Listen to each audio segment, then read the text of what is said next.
the UFO phenomenon reporting,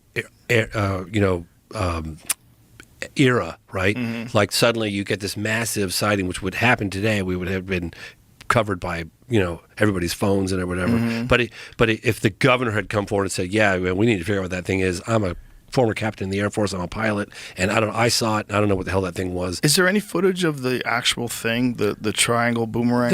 There's some footage floating around, and I featured some, and I know what I saw. You got an object in the night sky with lights that. And at the time, in 2009, I did some kind of enhancement. I'm sure the software is a lot better nowadays. Of it looks like a big. I can draw it Like a boomerang. Yeah, but more angular. It was like this, like this. And my drawings are terrible. Like that. Look up at the screen. Yeah, kind of like that. Yeah. Mm-hmm. Yep. And so that image in the far left, that's it right there, right? Yeah, and here's something that kind of throws off the trail here because, the object came down of the state of Arizona. It went from north to south. Is that legit? On the right there? Yeah. I honestly, I can't say. I'd have to really do a deep dive into it, but let me tell you what happened because this is brilliant. So what happened was you got this massive object from around 5:30 at night in the southern Nevada, and then it drifts down very slowly from north to south across the entire state of Arizona, and right around 7:30, 8:30, the Barry Goldwater mountain range, which is the direction it was heading in, the military decides to drop a bunch of flares. And so people were like, "Oh, there it is. There's some," and a bunch of people filmed the flares. So in my opinion, it was a diversionary tactic that was brilliantly done because why the military suddenly decided to drop flares in the shape of somewhat of the shape. So I think that some of the footage that you've seen out there is military flares, but there was an effort. I don't know if you want to get into it right now, but there was an effort by the so-called M&B, which the MIB, these Men in Black, or the whatever unknown government agency they come from, that took some footage that I was learning about during my investigations in the 90s, and I know you're looking at me like I'm crazy. No. So the first time I really heard a really credible report of the MIB, and I decided not to report on it, was when I was in touch with a woman who was Councilwoman Frances Barwood, who was one of the few officials in Phoenix area that was saying, "Hey, let's investigate what these people are claiming to have seen." She's not saying aliens have landed. All she's saying is, "Hey, these people have a right to know what's going on. Let's launch an investigation." She was lambasted over the media, made fun of, ridiculed. But as a result of her inquiry, public inquiry, and putting it out there, one of these individuals reached out to her. And I know this because I know her, Frances Barwood, and I heard the whole story. And he was a Vietnam vet, and he was on the roof of his house with a tripod and a camera, and he was trying to get a glimpse. He was trying to film the hail bomb comment, and he had walkie-talkies, and he was monitoring the truck drivers driving up Interstate 10 from Tucson to Phoenix. And so he's monitoring this, and he hears these truckers talking about a massive UFO, and he's like, "Shit, that's heading right towards my house." So he's like, "I'll film it." So he had a camera all ready to go, and the object went right over his house, according to him, and he filmed the whole thing. And he goes, "Yeah, I filmed the whole thing. It's pretty spectacular. And I know that you're launching an investigation, Frances Barwood. Would you like to see it?" And she said, "Yeah." So they made arrangements where he was going to drop it off at her office. Either later that day or first thing the next morning, two representatives, and it was July at this point, it was very hot, two men in dark suits showed up at his house, and they said, "Hey," he was apparently relieved that's all they wanted. He said they were quite menacing looking, didn't really say a lot. They said, "We're from Frances Barwood's office. We're here to pick up that footage." So he gives them the footage. He said the only question they ask him is, "Did they make any copies?" And he said no. And so they take the footage, off they go. Well, he doesn't hear from Frances Barwood. He's like, "What the hell?" So a couple days go by, I think possibly up to a week. He calls her up and he says, and Frances will tell you this, she'll validate what I'm telling you. He says, "Hey, what'd you think of the footage?" She goes, "Well, what do you mean what did I think of the footage? I never got it. you were going to drop it off at my office and you didn't show up. He goes, well, I didn't have to. You had 2 men from your office show up and pick it up. She goes, I didn't send anybody around to your office. And I know at the time in the late 90s, I'd heard a couple of stories prior to that. I thought, this is too out there. This is too outlandish. No one's going to believe this. I have no proof of this other than her testimony. Screw it. And I didn't report on it. But hearing those cases over and over and over, it's like, there we go, once again, the so-called evidence that could prove or disprove one way or the other that something truly extraordinary took place in the skies over Phoenix back in 1997 vanished. But there is some that's slipped between the cracks that's out there. You just have to do due diligence, and I don't have the time to sift through all of it. But those images that we're looking at, they look too clean. Yeah, I don't know what's AI generated or whatever. But what could have been in a documentary, like a recreation. I know what I saw features some of the footage. I covered that case extensively. So if anyone's interested in the Phoenix Lights case, but I can tell you... How many people saw it? Oh, thousands. Yeah. Thousands. I talked to another woman, Stacy Rhodes, and her daughter, Emily, and they said they were driving on Interstate 10, and she goes, look, James, I'm going to tell you how big this thing was. I said, how big? And she goes, first of all, there were people stopped on the freeway, just like stopped as this thing. It was like Close Encounters, floating over the... She goes, I could have held up a newspaper like this, and looked to the left, looked to the right, looked at that, and she said, I couldn't block this thing out. That's how big it was, and it didn't make a sound. It was gunmetal black. It was witnessed by a lot of people. That's what I say. There's some events that have happened over the decades that are pretty brazen, and that's one of them. Hudson Valley is pretty brazen as well. I just wish I knew if it was true.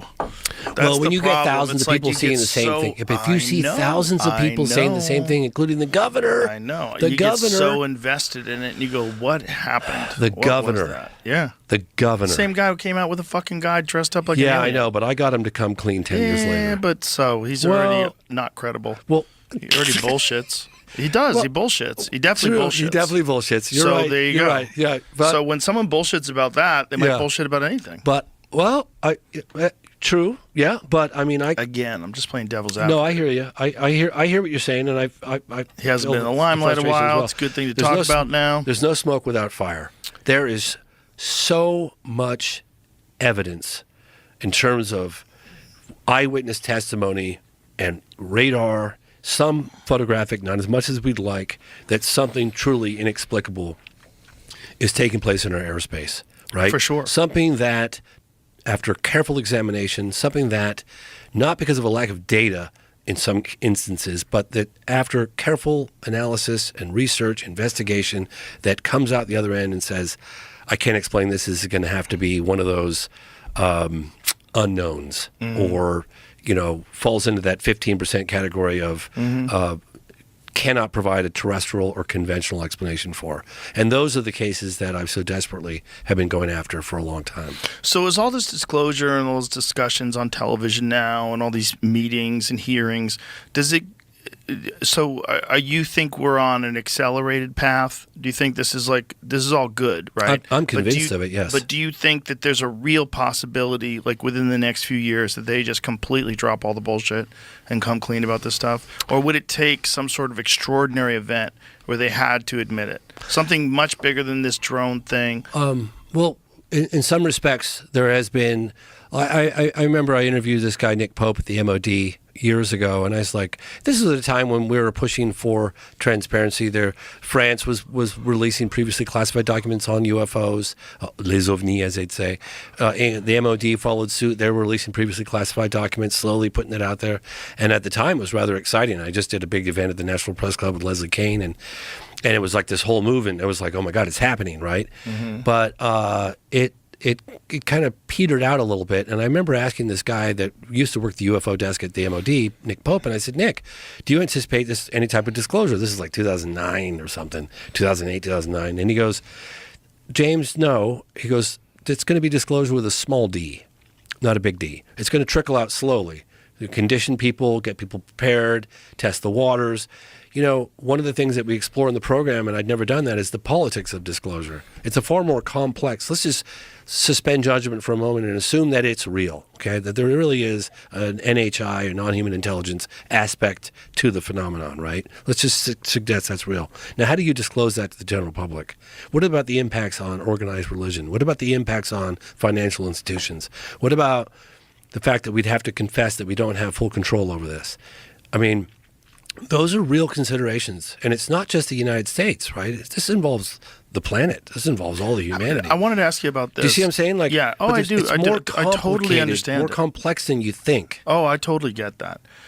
How does Russia handle these things? How does China handle these things? Well, there was a case in China that happened in 1994, right around the time of Rua, Zimbabwe, also in 1994, called Meng Jiao Gua.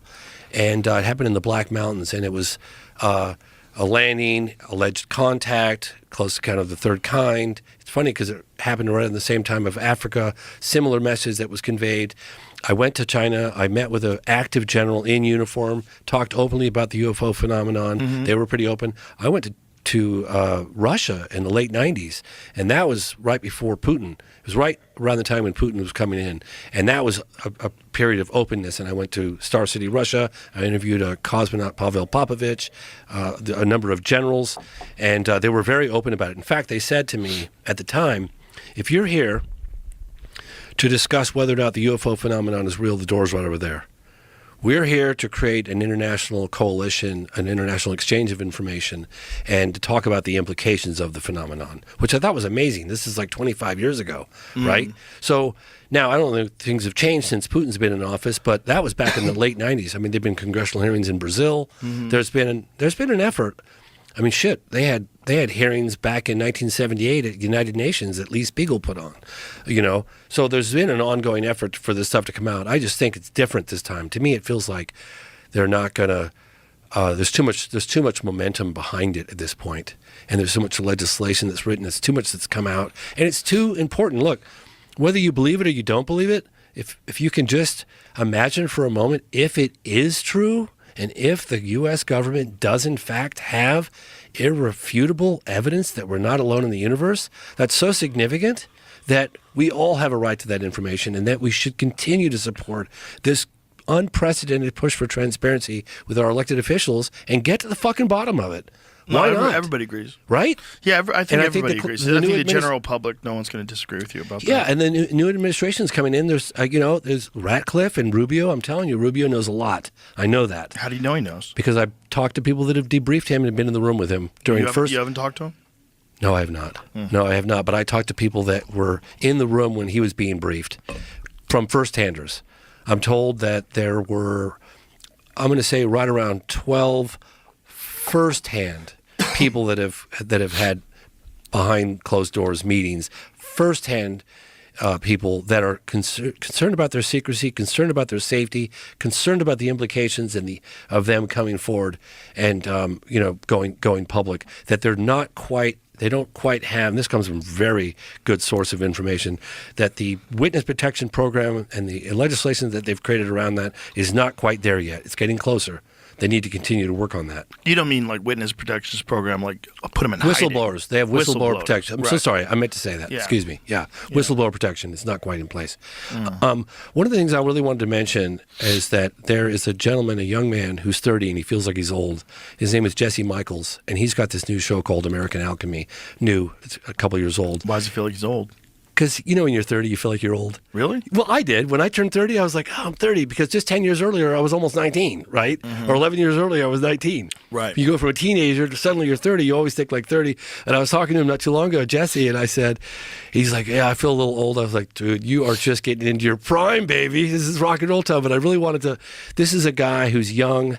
Julian Doria is also doing some amazing work on this in podcasts, but he was young and is doing a deep dive into the implications and he meets with aerospace engineers. The guy's, Jesse, you're a phenomenon. Keep rocking and rolling. I want to tip my hat to you. I don't know if you've seen this guy or not. No, I haven't. He's doing deep dives into what's happening. Maybe right I now. have. He's documented it with these podcasts, and he's doing a fantastic job. And I just got to tip my hat to the guy because he's 10 times smarter than I'll ever be, and he's young, and he's a force to be reckoned with. And he's answering all the questions that you and I are exploring, all these issues that you and I are talking about. Well, I'm glad there's people out there pushing it, and I'm glad there's guys like Grush that are sticking their neck out, and guys like you who are making documentaries about it. It's the subject is much more open to discussion, like I was saying, amongst serious people. Yes. Where it didn't used to be before. And now I think with this drone thing, I think there's so many people that are going, okay, even if they're ours or they're China's or they're what's going on? Yeah. Like, why are there so many of them? What are the answers, and why can't you tell us? Is it because they're searching for a nuke? Jesus Christ, maybe you should warn people and get the fuck out of here. Is that really what's going on? Like, if it's not, what is going on? And if it's not ours, what are they? And how come you can't track them? How come, like, what kind of... Very bizarre. It doesn't even make sense. It's very, It doesn't very make sense when you think of the capabilities of the United States military. It doesn't make any sense. They can't figure out what's going on. I think what Trump said is probably correct, that the government knows. They know what's happening, and they don't want to tell people. Why wouldn't whatever he, reason. though? He could tell us. Why wouldn't he tell us? I don't think he knows yet. I don't think until he gets into office. He gave a speech about it at Mar-a-Lago. I saw that. But did he say... Well, let's watch it. We'll watch it. Yeah, pull the speech up. Yeah, because I'm wondering if he... Yeah, well, we're about to find out. Yeah, essentially he was saying that he knows that the government knows what's going on, and they're not telling us. So and that means they're not telling him. So they're not telling him. No, I don't think until you get into office, you're not the president, right? So he's the president-elect. I don't know what kind of... clearances that he has. Yeah, I don't understand how that works. God, I'd be very curious to know what he knows. Right, especially with this. Like, who do you even ask? Like, who is the person that can lay out the information? Like, which department? Which agency? Yeah, Let's right. hear And it seems like they're so compartmentalized. What about the fear here at home of the drones? Good to see you. Thank you. Good to see you. Good to see you. Can you comment on the drones that are flying around New Jersey ports? It seems like the American people have a big disconnect. The government knows what is happening. Look, our military knows where they took off from. If it's a garage, they can go right into that garage. They know where it came from and where it went. And for some reason, they don't want to comment. And I think they'd be better off saying what it is. Our military knows, and our president knows. Our president knows. And for some reason, they want to keep people in suspense. I can't imagine it's the enemy, because if it was the enemy, they'd blast it out. Even if they were late, they'd blast it. Something strange is going on. For some reason, they don't want to tell the people, and they should, because the people are really, I mean, they happen to be over Bedminster. Will you shoot them down? They're very close to Bedminster. I think maybe I won't spend the weekend in Bedminster. I've decided to cancel my trip. Yeah. I think I won't spend the weekend in Bedminster. Yeah. Wow. I bet someone told him, Mr. President, it's pretty important that you don't go to the golf course. Yeah. God, that's so crazy. Yeah. Hey, so what does that mean? I gotta, if you don't mind, I was contacted. I went to this. Are you going to switch subjects? Well, no. This is all about exactly what we're talking about. This is something that I really need to put out there because it's very important. Okay. And it's an unprecedented effort spearheaded by this woman, Andrea, who runs a number of communities on Reddit. Tell me the UFO story. All right. Well, first, I'm going to tell you about my dad real quick. My dad is Sicilian to the fuck. He born and raised Bronx, okay? Grew up in the 1960s in the Bronx. Always has to dress nice, very materialistic. A man needs a watch. A man needs shoes, okay? Me and my brother were in the car one time. My father would do this shit. We were young. He shouldn't have, but he would be like, look at that. You see that? That's a fucking disgrace. He'd be like, that's a man in a Honda. And he'd be like, there's kids in that fucking car. Like that. Wow. 1982, Jaguar XJ6, black, white leather, dressed to the nines.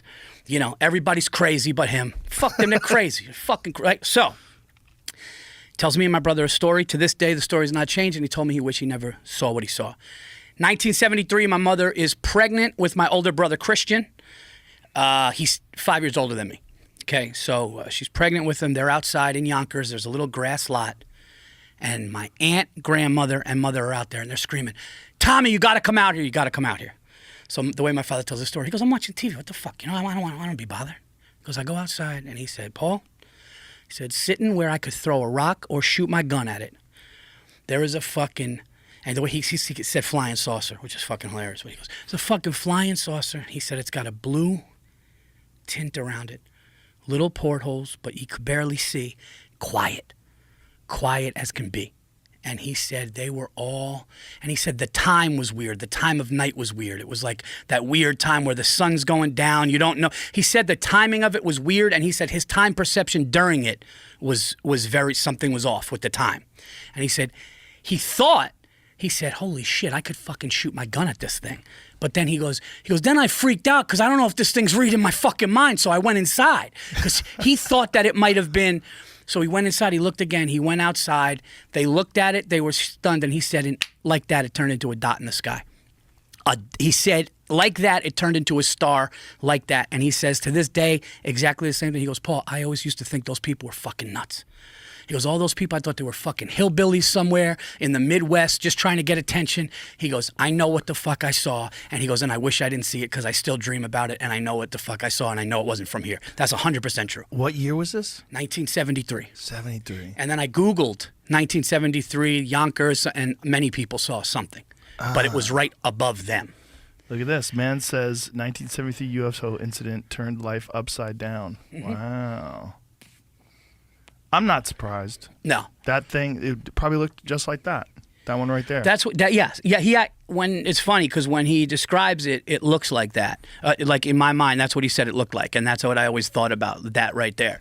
But he said that it was gone in like he said he couldn't believe. He said my mother's very like religious, so the other day we had a party and somebody. Might have actually been Giannis. He goes, I've got to find out. Can I talk? And she goes, I saw that. She goes, Giannis, I saw that. We saw that. That thing just disappeared. My father said if he had a picture in 1973 of where it was, nobody would ever had a picture like that. He goes, I've been a fucking millionaire. Yeah, he said nobody. It was right there. He said you could have maybe not thrown something, but shoot at it. Wow. Yeah, man. Well, that thing right there is a copy by this guy, Designs by Perry. The E in Perry is a 3 on Instagram, and he recreated that thing. That's a recreation of what Bob Lazar allegedly worked on in Area S4. Yeah. And that's exactly how he described it. He said this thing was running on something called Element 115. Element 115 is apparently some element that was just theoretical until like the early 2000s. I think it was like 2013 or something like that. They recreated it in a Large Hadron Collider, but before in a particle collider. But before that, he was saying that these people had. He was talking about this in 1989. That these people who were working on this thing, trying to back engineer it, they described it as being some sort. There's some sort of an engine that works off of this element, and that what it does is it bends gravity. So instead of like a rocket where fire comes out the back and it pushes the rocket forward, right. This thing bends space and time. So it bends gravity and pushes it through. Yeah, that's why it's totally silent. The thing is, it's like it sounds crazy, but all these things that these pilots have seen that they describe having no heat signature, no visible means of propulsion, they all move in that same way. Yeah. Exactly how your dad described. Yeah, and I didn't know that the bending gravity was why it was silent. But everybody that I know says they see one says silent. Yeah. There's never noise like any sort of engine, which is wild. It is pretty wild, but I mean, everybody's like, well, I ain't seen shit. But if one person saw it, if they only came down for like a half hour or an hour, a few people saw it, then it took off and never came back again. Those people would be confused, like your dad, probably for the rest of their lives, just thinking about it. Yeah, and he's so detailed every single time, and he goes, what I don't like about seeing it was I knew that I was seeing something that was just unexplained and not from here, and I know it's out there, and he's just fucked up by it. I would imagine. What do you think they're doing? Probably what's the making goal? sure we don't blow ourselves up. Probably when every civilization, I think there's probably a bunch of different kinds of life forms in space, right? Like millions of different kinds. But I think they must know that we operate off of biological needs. Like we have a biological need to procreate, a biological need to protect our village and to protect our stuff. And so we're warring still. Okay. But yet we're moving this technological age of sophistication where we have nuclear bombs and video that travels on your phone to the other side of the world in a half a second. And all the wild shit that we can do now that makes it very complex for us to manage both our primate instincts and the responsibility of having incredible power. So they're probably like, let's just fucking keep an eye on these assholes. Why would they care, though? Because they don't want us to blow ourselves up. Think about how many billions of years it took for us to become what we are, right? You go from the single-celled organism to Right. what a human being is now. That is a long road. For us to just knock the dominoes over because some Just guy has a fucking- hard-on, right? It's Putin, right? Yeah. Like if Putin just like fuck you, I kill everybody, and he just fucking nukes Ukraine, and then we nuke him, and then China nukes us, and Yeah. you know, that kind of shit is a real possibility. And if I was an alien, I was like, look, they're so close to getting it right. They're so close to getting it together. Yeah, that could be. Yeah, dude. I don't know. I tell you what, if I saw it, it would fuck me up. What do you think it is? What do you think they're doing? If that's real, let's just assume that this isn't just a mass hallucination. Yeah. What do you think it is? I think they're just curious, man. I think they're just watching. And I don't know. I would say I don't know that they care. I wouldn't think that they would care, but I think they're just watching us. But what if this? I always thought about this. What if they created us? Like we're their ant farm. Yeah, And I thought of that too. You yeah. know, like Yeah. one of them like fucked something down and just started something. Yeah. You know, what if they took like a chimpanzee or they took something that was here first, fucked it, and was like, let's look at this Yeah. thing grow. And then they're just looking and they're showing up and they're That's one of the things Bob Lazar said. He said Did that, he? Yeah, he said that one of their there was a bunch of briefings that they had and a bunch of documents. In one of the documents, they talked about how human beings are some sort of a product of accelerated evolution. And in another case, I saw it was a magpie, one of these birds known for how smart it is. There was a full, half-liter, plastic thing of water. It was just water, okay? A water bottle. And it was full. So the magpie goes over and sips out the water. Now the beak is only, an inch and a half long or an inch at most. So it goes in until it can't reach the water anymore. So what does it do? It goes off to the side, gets a rock, just the right size, drops it into the water bottle, It raises the level of the water. thereby displacing water. Here it is. That is heavy. You've got the video. There it is. And so it comes and it goes back and it gets another stone, drops it in, and every time it drops it in, the water level rises and it can drink more water. And it keeps doing this. That's pretty amazing. Okay? And so every time we study animals, they're smarter than we ever thought they were. So maybe for our own ego, we kept building ourselves up, saying how separate and distinct we are as humans in the animal kingdom, when maybe we're not as separate and distinct as we think we are. So now what's my broader point there about that I was making? I just distracted Something myself. about UFOs. Yeah, I know. I was trying to get back to UFOs on that. The fact that we have high-resolution cameras in our pocket and we take videos of things that are very unusual. Exactly. So here's video of a magpie doing Bernoulli experiments on a water bottle. Who would have known that even happened, right? Right. Okay. You can't bring the bird into a lab and maybe you could, but I don't know that anyone did. All right. Here's my point. In the 1960s and 70s, there were many, many reports of alien abductions. People said, the aliens came to me and they brought me in and then they released me. Do you have any footage? No, they took my camera. Or no, they zapped my film and now there's no image on the film. But there were countless stories. Well, now you can stream live from your camera anything that's going on in front of you. So if the aliens come and they want to abduct you, stream it. That would be instantly viral. Oh my gosh. The stuff that goes viral is much less than that. A kitten that jumps to the table and falls, that goes viral? You don't think a video footage of an alien is not going to go viral instantly? But there's none. So I'm just saying, I'm thinking if we were being visited, somebody would have some good footage. If we were being visited, I'm thinking maybe Google satellite images would catch spaceships that are not airplanes moving on our surface. If we were being visited, I'm thinking we'd have something better than fuzzy monochromatic video of objects that apparently reveal themselves only to Navy pilots, right? So one of the reasons is most of these sightings actually occur far offshore in the ocean. And the speculation is this is one of the ways. No, obviously, I'm going to put my tinfoil hat on nice and tight. Do your thing. This is one of the ways that they monitor us. The best way to do it is to do it where they're hold their base where no one is around, which is the ocean. No, that's so not true. they go in the ocean, they pop up, and they fly out. It's not true. What do you mean it's not true? It's not true. Yeah, What nobody is it? lives on the ocean. Yes, that's correct. In the but ocean. have you? It lives down undersea. This is what the speculation Oh, okay. is. It lives down That's undersea. why these transmedium devices have been, Okay. these transmedium crafts have been observed. If you are sure we are being visited by I'm definitely aliens, not and sure. you don't actually have really good evidence, then you have to say that. Sure. Well, you know that.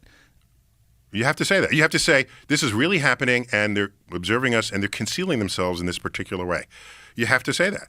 And so Right. that's your way to maintain your alien belief system by saying that. And I don't have a problem with it. Go get them. Mm-hmm. Go get them. But all of what has been put forth as evidence for aliens, to me, is insufficient evidence to excite my interest, my research interest in devoting time to finding it out. But it definitely has excited other people. I have not stopped them. I am not saying defund the military program on UAPs, which of course is just updated UFO. Right? I know they like to say that now Yeah, because that's- there's like a that's- stigma to no, UFO. Yeah, I know. That's just that's a really transparent, sneaky way of no, doing it. No, it's not even sneaky. It's actually, I think it's embarrassing. It's like maybe if we call them UAPs, People take them seriously. People will take them seriously. No, it's just I'm of the belief that they're probably akin to what we did on Mars. I don't think there's aliens in them. I have a feeling that these things are probes. And I feel like if you just think about biological entities flying through the universe, like why do that? Right. When you have sophisticated technology that's good enough right now from our like relatively primitive in consideration of what we think is possible a million years from now, right? Mm-hmm. But we can send that Mars rover around. We have a helicopter on Mars. Mm-hmm. I mean, there's multiple satellites flying through the universe right now taking images. We can do all that. yeah, but why would our we? probes are not targeting the Martian military fighter pilots. Because there's no Martian military. But if there were, we They're certainly just would. sitting out in the open. Right, but if we had something like, are you familiar with one of the most famous cases was a case with Commander David Fravor of the Navy, who encountered with one or two other jets off of the Nimitz. They encountered this thing that was shaped like a Tic Tac. Yeah. Mhm. You know the story. Everybody knows this, yeah. This story. It went from, they tracked it going from 80,000 feet above sea level to 50 in less than a second. They have no idea how it moved. There's no visible propulsion system. Mm-hmm. It was blocking their radar. It was actively blocking tracking. This is what their sensors Yes. told them. Exactly. Just be clear about that. And then you're stating information as though it is facts. I'm stating information as Commander I Fravor don't care. related. That doesn't matter. He's human, Right. and we're all human here. But I understand as a what you're scientist, when you're presenting information, you don't say this thing was at 80,000 feet and it dropped to zero to sea level in 1 second or whatever it was the Yes. measure. That's the wrong way to report it. What you say Okay. is we have sensors that told us this is what happened. I understand what you're saying. Okay? Yes. That's a very important distinction. Yes. And so now, all right, your first question then, tell me about the sensors. Yeah. Okay, are they double checked? Are they, and so, but if you're just going to say there's this craft at 80,000, then everyone is thinking about a craft, and no one is thinking about the sensor. They actually saw it with their eyes too. This is something that they actually got. You can't see something at 80,000 feet. No, the actual visual on the craft. Okay. They didn't see it at 80,000 feet, but this craft, it's not just something that was tracked with equipment. Got it. But they didn't see it at 80,000 feet. Right. That's my point. So, by the way, this level of attention I'm giving to the detail and the reporting of information, we do that with fellow scientists for much less Oh, for sure. than if we're being visited by intelligent aliens from another planet. Go visit it. Go to a scientific conference and watch the level of scrutiny we put on other people's work. If they have a sensor that has a new result, we'll say, did you calibrate the sensor? How long has the sensor been in use? I'll give you an example. Here's an example, okay? Do you remember Planet X? Yes. The search for Planet X. Nibiru. That was one. There were several incarnations of Planet X. Right. That was among them. Okay. That was the most wacky. I'm talking about 100 years ago, Planet X. Okay. Yes. 100 years ago? Well, there's several Planet X's, right? So Uranus was moving weirdly. Nobody understood. Maybe there's a planet beyond it whose gravity we have yet to reckon in our equations. Oh, boom! We discover Neptune. Wait a minute. Neptune is moving a little unfamiliarly. Well, my phone is. Sorry about that. You're gonna drop that thing and break it with no case on? So, this I got the 12, and I can still do this. I'm just sorry. Yeah, it's I not get dropping. it. Last time you were here, you had a broken case. You're a broken back. Remember? So, why are you distracting me? Sorry. I was like on a roll, and Neptune. So Neptune. Gravity. We're looking at Neptune's orbit, and it's not following Newton's laws. And this is odd. Well, we've been down that road before. Uranus didn't follow Newton's laws. We proposed another planet, and we found it. So Neptune's not following all the laws of gravity that from all the other planets in the sun. There must be another planet out there, a Planet X. Let's look for it. Is that Bode's law? Bode's law is a fitting function that gets you. It got a little more attention than it deserved. It's just that planets. Every next planet is about twice as far away from the sun as the previous one. So you just make a quick equation out of that. And, that's it? But it doesn't work for Mercury, and it didn't work for Pluto. And I thought it was based on the mass of the planet. no, not at all. Mass has nothing to do with it. Nothing to do with it? And it predicted the asteroid belt, but the asteroid belt, there's no planet there. Right. Okay. And if you glue together all the pieces of the asteroid belt, you get something like 5% the mass of the moon. So, it gave us the location of the asteroid belt, but that's not a planet. So Bode's law, it's fun to play with, but there are limits to how far you want to declare its relevance to the actual universe. So we're out here at Neptune, and so I said maybe there's a Planet X. Everybody started looking, including Percival Lowell. All right, back in the 1920s, and he says, I want to find Planet X because something's perturbing Neptune. So he sets out looking for it, and he doesn't find it. Then he hires Clyde Tombaugh. And he dies, so he doesn't see the results of this. Clyde Tombaugh, he said, I can't find it either. I will just systematically search everywhere. Because if you think something's affecting you gravitationally, you ought to have some idea where it is to be tugging on you in that way.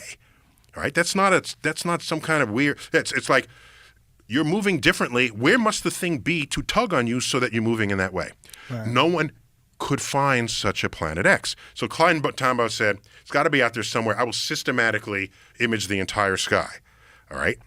And you got to do it on multiple nights, because if something's moving, you'd see it change from one picture to the next. He does this, discovers Pluto. Was Pluto where Planet X was supposed to have been? No.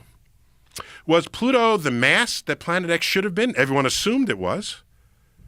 But over the decades, the mass of Pluto got lower and lower and lower as our estimates got more and more accurate. And then we found out that Pluto is 1/5 the mass of our moon, made of half ice.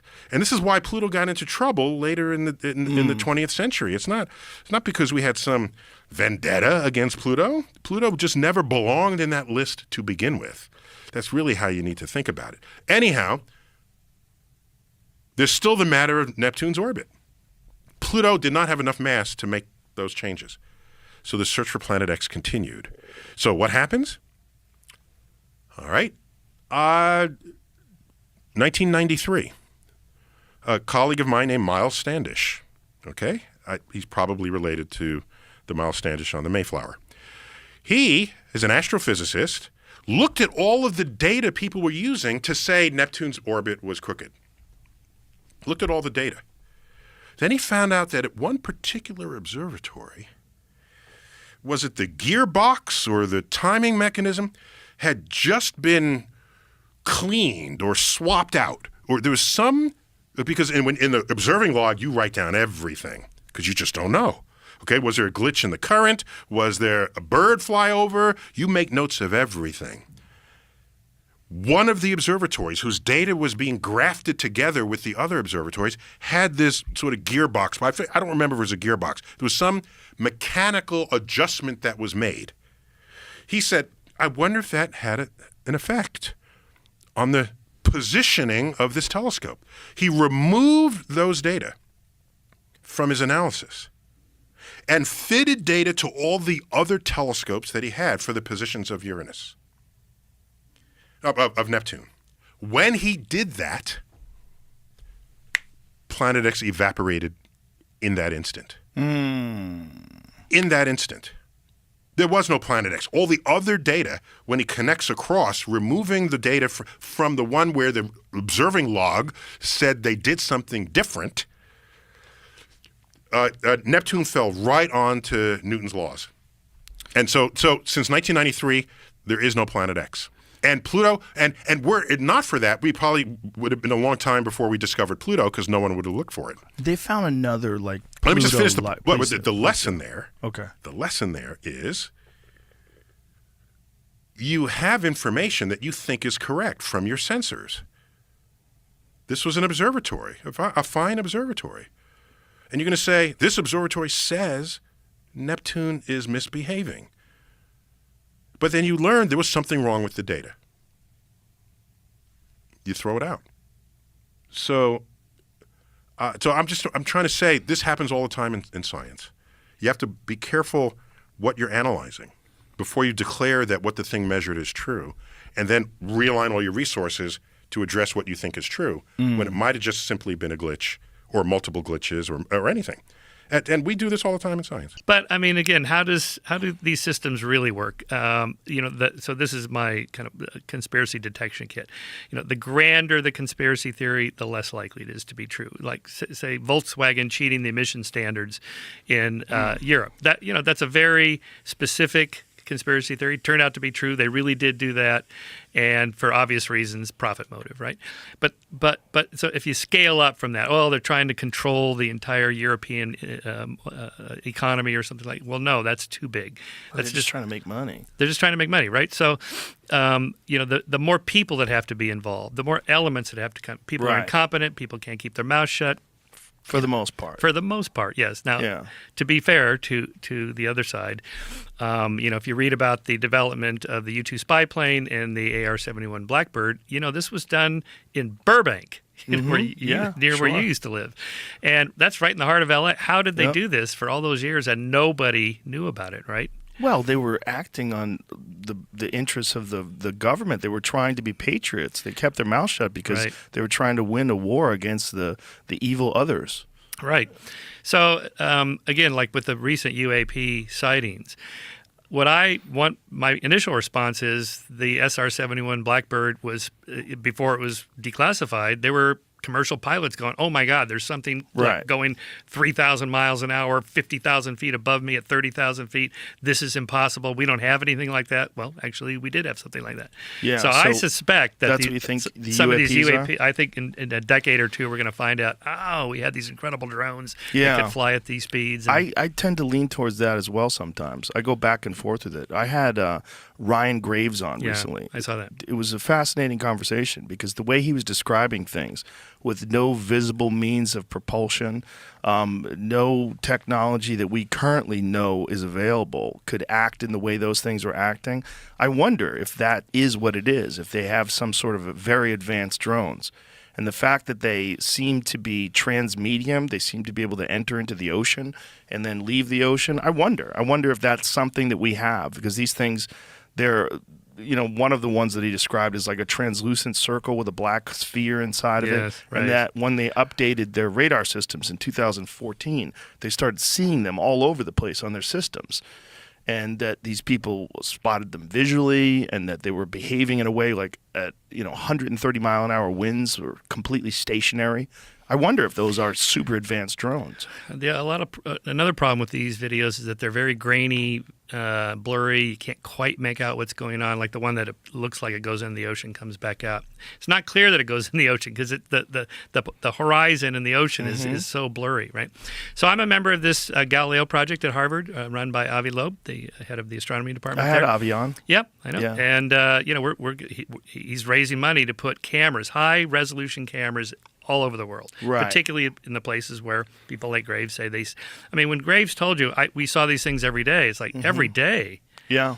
There surely must be high-resolution photos But of these things. those jets are not designed to take high-resolution video. They're designed to fight against enemy jets. Right. That's what they're designed for. They're designed to recognize these enemy combatants and engage with them in the most effective way possible. That's not with high-resolution digital video. Right. Well, that would be the solution. We just need better data, right? Well, I wonder if they want better data. Now, let's assume we do. The government, but listen, the federal government. yeah, Imagine they are running top secret programs using advanced drones and a technology that we're not currently aware of, right? And that the United States government has these. They wouldn't want people taking videos of these things. Why would they? Right, but everyone has one of these in their pocket. I mean, Yeah, but you why can't don't we get have digital video of something that's 7 miles away moving at the speed of sound. Well, You're not going to get digital video That's of that. what we want to do with the Galileo project. Is And get according those to cameras up there. Christopher Mellon, a guy who did work for the Defense Department, he said there are top secret videos and photographs that he's seen or that he's aware of that are pretty spectacular that they don't understand. Right, I've heard him say that. It's like, okay, then let's see them. Well, But why would they release that? Yeah. This is the question: is like if they, just like the Blackbird, just like the stealth bomber, many of the other projects that they have that were top secret before they became public, why would they release all that information? Probably wouldn't. Right. Yeah. Right. I wonder what that stuff is. And the fact that it happens so often in that very specific area, who knows? Another thing I was thinking about with the UAPs is in the history of technology, no nation gets very far ahead of any other nation. Right. They either back engineer it or copy it or steal the secrets and so on. It's not likely we would have anything that the Russians and Chinese wouldn't be pretty close to having also. Just think of just the development of jets. Or the development of the nuclear bomb. The nuclear bomb. I mean, the Russians had, so 1945 was Hiroshima, and 1949 the Russians, they stole our secrets, right? So this idea that, these are super advanced drones that we have and the Russians and Chinese don't have, it's not likely they would not know the technology that we know, the physics, the aerodynamics, and the engineering and all that, because they read the same journals. They do the same research we do. So what do you think it is? Well, I think it's probably multiple things. I think some of them might be drones that just really high-tech drones. Some of them are just blurry videos that are. I think the one of the sphere inside the cube inside the sphere is probably a balloon. A balloon? Yes. A balloon that stands stationary at 130-mile-an-hour winds? Appears to stand stationary. Appears with the most sophisticated tracking devices that these military jets have. I know. These are anomalies, so we just need better data. But why would you think it's a balloon? Well, what else would it be? Okay, it might be, it might be a drone. It's certainly probably not an alien spacecraft and so on. Certainly probably not. Why do you say that? This is kind of gets into the argument of the SETI program. There's so much empty space out there. The chances of them finding us are pretty slim. I separate. But we two find questions. Planets all the time. Yeah, but we are telescopes, not visiting. Telescopes and satellites Right. and all sorts of things that we send into space. But we find planets all the time that are in the Goldilocks zone. And we have very relatively unsophisticated in terms of like what we'd expect from something that's capable of intergalactic travel. Relatively simple technology in comparison to what we would think. If you took what we have today and you increased our capabilities, 1,000 years from now, you could imagine that it would be quite easy for someone to at least send a drone from another planet to visit Earth and observe. This is the Fermi paradox. Yes. Yeah, that you know of. And where are they? Well, of course, most scientists like him don't think they're here. So I separate two questions. Most scientists. Michio Kaku thinks they're here. He's been a little fuzzy about that. He's not totally committed to that. He's totally committed. He was here. So? He was here, and he talked about it on the podcast. He said for the longest time he was a skeptic. Oh, yeah, that's right. Okay, he has kind of come down on that side a little bit. But why would you be firm on that? When you think about the fact that there's hundreds of billions of galaxies in the known universe. Yes. Let's separate two questions. Are they out there? Have they come here? Are they out there? Almost certainly. Right. I would say 99.9% they're out there. I would agree with you. 100 billion stars in our galaxy, 100 billion to a trillion galaxies. Just do the numbers. Yeah. No matter how improbable it is, you get from bacteria to big brains and civilization, it's going to happen. Right. But have they come here? Okay, so how good is the evidence for that? Not very. It's pretty thin, right? How it's, good? It's how much? anecdotal. It's human. It's human eyewitnesses. It's blurry videos, grainy photos. If they were here, damn it, where's the pick up the widget on the dashboard and bring it back here? But just looking at what we know that these fighter pilots have witnessed, the data that they've acquired, when they're looking at something like Commander David Fravor, who, when they were off the coast of the Nimitz, when they tracked that thing that went from above 60,000 feet above sea level to 50 feet above sea level in less than a second. What's that? I don't know. Yeah, what is that thing that they have visual? They have visual contact by multiple sources, and they tracked it, and they have video of this thing moving off at insane rates of speed. What's that? Yeah, I don't know. This is the problem with anomalies. No theory explains everything, right? But if there was any evidence that pointed to something that operated in a way that we can't comprehend any of the known technologies being able to reproduce, that's one of them. But no technologies come out of a vacuum like that. They always build on previous technologies. Right, but if you're talking about something from another planet, well, okay, or something from another right. civilization that we're not aware of that's on Earth, maybe that lives in the water, we don't know. We don't know. And when you're seeing these things, when you're talking about people that are the best fighter pilots that we have available, that are operating with the most sophisticated fighter jets, with tracking systems that are constantly being updated, and then when they update them, they start picking up these things, like Ryan Graves discussed on the podcast. Why would you think that those are not possibly something from somewhere else? It depends on how you want to pose the problem. So here's how I think about it. So I take Leslie Kean's a book on UFOs and pilots and generals go on the record and so on. In that book, she says 90 to 95% of all sightings have perfectly normal explanations. I would probably agree that's true. So the question is, what do we do with that other 5% of anomalies? Okay, no theory explains everything. There's always going to be anomalies in every scientific theory. What do you do with it? Nothing. You assign it to a graduate student to figure it out, or that's future research. Rather than going to a grand theory of visitation by aliens, or the Russians or Chinese have these super advanced technologies that we don't have, or we have them and they don't have. I mean, again, if we had this technology, surely the Russians have something pretty close to that. There's nothing in Ukraine of any Russian drones that act anything like these UAPs. Surely they would use this technology if they had it. Well, we're assuming that those UAPs are military in nature and not something that they use to observe things. It could be.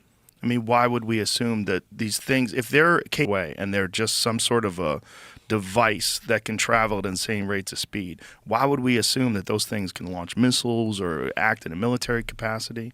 Right. And there are UAP sightings over Ukraine. Yeah, but so Avi did a nice paper on that, showing that these were artillery shells, and not what the other people said they thought it was, that it was like a drone or a plane or something weird like that. He showed that if it was what they thought it was, it would have had a much bigger impact going through the atmosphere at that speed and burning up. But it didn't, so these are artillery shells. Anyway, he did a nice paper on that. Interesting. Yeah. So, but what about these things that supposedly move far faster than the speed of sound without the sonic boom? Yeah, how is that possible? How is that possible? That's right. It's not. That's where it gets weird. That's where it gets weird, right? But that's where is it the really question moving? Is it ours? Is it really moving at that speed, or is it a misperception of the video, a miscalculation? Scientists make miscalculations of these sorts of things all the time. Yeah, that was one of the things that was posed to David Fravor, and he said they have multiple sources of data. It's not just like one system that's monitoring these things. It's multiple systems. Yeah. No, I follow these guys. I agree. They are incredibly credible, right? And they have good arguments. What do you do with the anomalies? I think you're an anti-conspiracy theorist. That's what I think. No, I'm a skeptic, Joe. I know you are. You literally are the editor. Or what's your position in Skeptic Magazine? I'm the editor-in-chief, publisher of Skeptic Magazine. There you're literally a skeptic. Yeah, that is my day job. Yeah. But it isn't that I don't believe things. I believe the theory of evolution. I think the Big Bang Theory happened when people like Neil deGrasse Tyson and my quantum physics friends tell me quantum physics is true. This is how we know it. to me, it's weird, spooky. I don't really understand it, but okay. We have tons of evidence. I was doing my first documentary back in 1997 when I was just naive enough to think I can get an interview with Steven Spielberg. We had a mutual friend involved, this woman, Janet, and she gets back to me and she's like, yeah, so Spielberg's definitely not going to meet with you, but he knows you're working on this UFO documentary. He thinks you should look into this landing case that happened in Africa at the school. And I said to myself at the time, and remind you guys that I was making a film on UFOs, and I dismissed it so quickly because I thought, there's no way that a mass with the sheer volume of eyewitness testimony at a school in broad daylight could happen and the whole world not know about it. So I just walked away from that story for about 10 years. 10 years later, I'm doing an event at the National Press Club with Leslie Kean, who was part of the article in the New York Times that came out in 2017. And she introduced me to this guy, Randall Nickerson. And she's like, oh, he's working on this landing case in Africa. Long story short, he's working on a film now. I think it's coming out next year, specifically on just that case. Dan Farah is producing it. And he said, I'm working on the case, and if you want to do something with me on it, a small piece, I could. So I got back into it. I licensed some of the footage that Dr. John Mack, the Harvard psychiatrist that came and interviewed the school children on camera within a week of it happening. He unfortunately looked the wrong way in London, got run down by a car and died. So I contacted the Institute with the help of Randall Nickerson. I licensed the archival footage. We tracked down the witnesses today.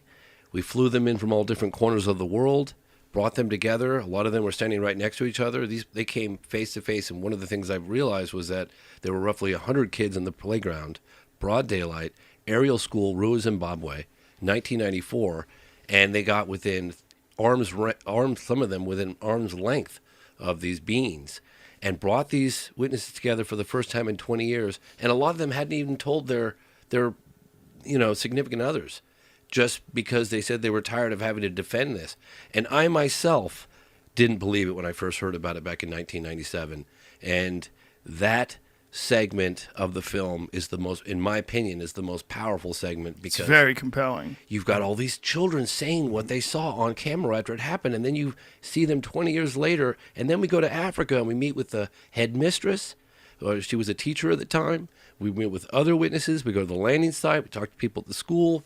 That case is absolutely, and it was witnessed by lots of other people in and around the area for several days before it chose a school to land. Steven? As the children are all clearly, they're not actors. So as they're adults later, they're all talking about this moment, and it's like they had a religious experience together. Like they're all sharing it and talking about it, and you could tell it's like it's a deeply moving experience. If they were actors, they wouldn't have been able to do such a good job, because to convey the reality of that moment to them, to be able to have this interpretation of this event where they're all consistent in the story and they're all clearly still shook by this moment. It's really interesting, because if you had that scene in a movie, it would take like a really good actor to pull it off. And they'd probably need multiple takes. They'd probably want to get the best one. But those kids, the way they were talking about it and the way they were drawing it, you're like, wow, it really does seem like something happened to them. I know how credible that the testimony of the children is, because my partner, Rebecca, she's never had much of an interest in what I do, making documentaries on UFOs. I do other things as well, but when I was reviewing in the studio the archival interview of the children, she just dropped off a cup of coffee and she stopped and went, oh my God, those children are not lying. This is the most amazing thing I've ever seen. Because look, I ask your audience to don't take it from me. Just suspend judgment for a moment and imagine, hypothetically, if a UFO or several UFOs landed at a school in broad daylight in Rua, Zimbabwe, Africa, and interacted telepathically with nearly 100 school children. Not all of them had telepathic, but seen the incident.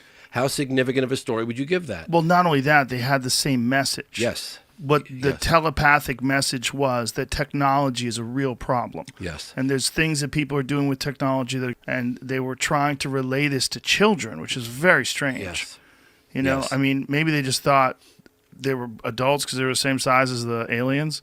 I mean, do you think they knew that they were children? Do you think they understood that it was a school? I mean, this is all speculation, right? But no, I definitely had to ask myself, look, during the production of the film, Paula Harris actually turned me on to another landing case that happened in Australia in 1966 at a school. And this time there were roughly 300 witnesses that saw a disc land right outside a playground in Australia. And we went to Australia and investigated that case, went to the landing site, talked to eyewitness testimony, people that jumped the fence at the school playground and ran over to where this thing landed. And then we even interviewed a guy who snapped a photograph of a disc, a Polaroid, back in 1966, 2 days prior to the incident. So it's very probably that we have photographic evidence, we have eyewitness testimony, and for the first time we've got testimony from a science teacher. So why do these things land at schools? It seems like, and I'm just totally speculating here, but it seems like if I were going to do that, it seems like a pretty benign environment.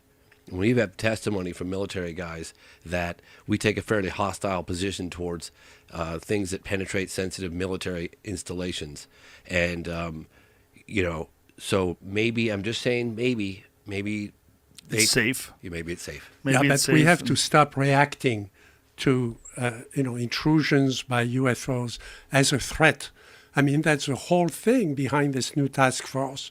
And as much as I respect, the task force, my colleagues and I want to cooperate with them to the extent that we can bring information or resources to what they do. But there is more. This should not be looked at specifically as a threat. I mean, with the phenomena that we observe, I mean, if they wanted to blow up those F-18s, they could do it, okay? Obviously, that's not what it's all about. And this idea of just labeling it all as a threat because it's unknown, that's a wrong idea. 90% of the information comes from children, and very, very little of it is made up. In France, I mean, the data we get, at the French Space Agency comes through channels where if people reported something that's found to be untrue, they are going to be called by the police.